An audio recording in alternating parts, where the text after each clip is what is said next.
de la batterie, négatif et positif. Donc, les bornes négatives et positives de la batterie d'une voiture produisent l'énergie électrique. De même, pour pouvoir être sauvé, il nous faut les bornes, peut-être du cœur et de la bouche.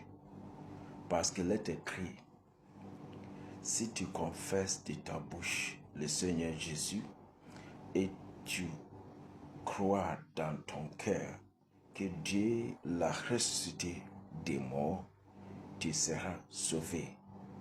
Romains chapitre 10, verset 9.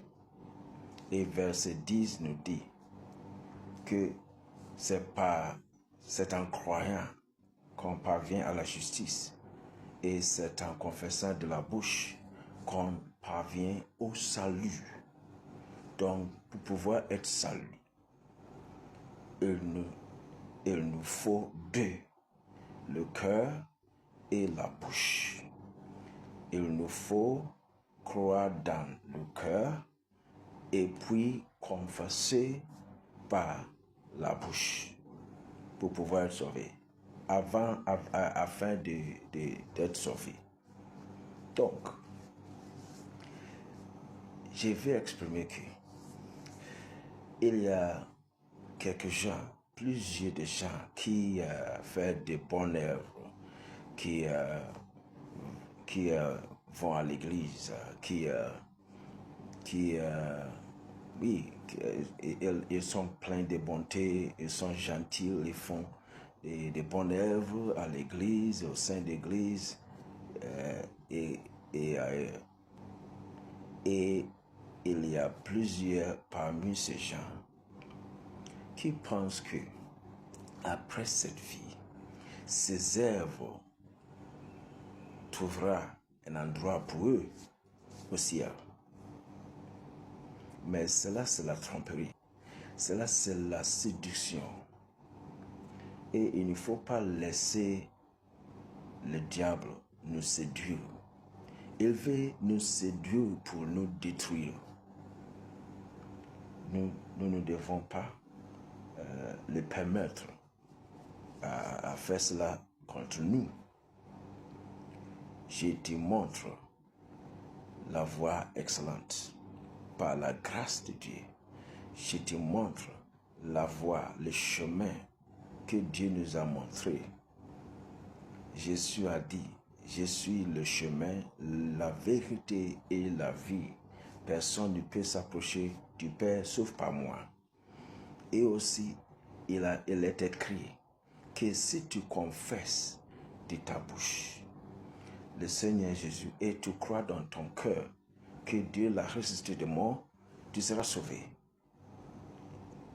Donc, il n'y a aucun moyen pour être sauvé. Il n'y a aucun moyen. Le moyen est clair dans l'Écriture. La confession de la bouche et en croire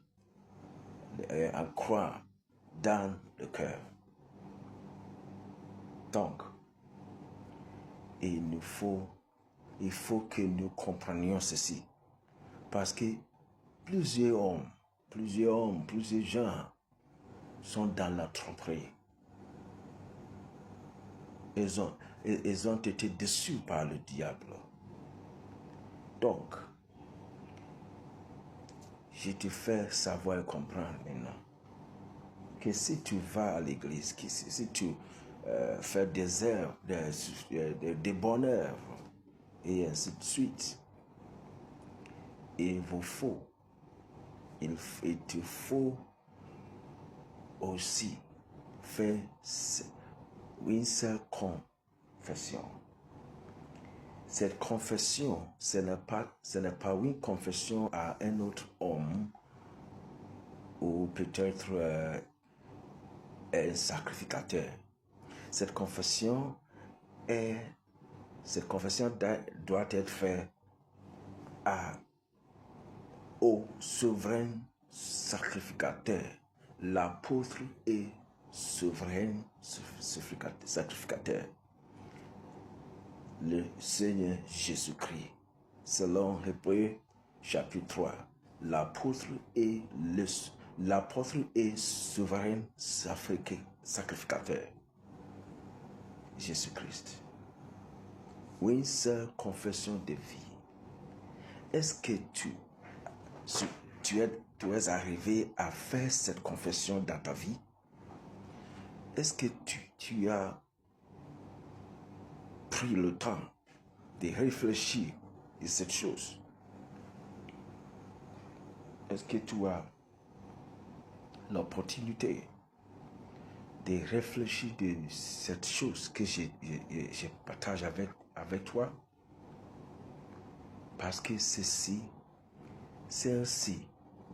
sont la vérité.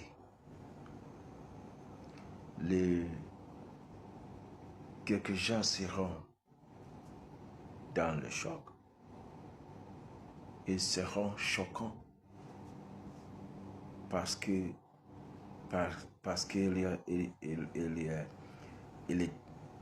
ont été déçus par le diable et le système des hommes, la religion, la philosophie et ainsi de suite.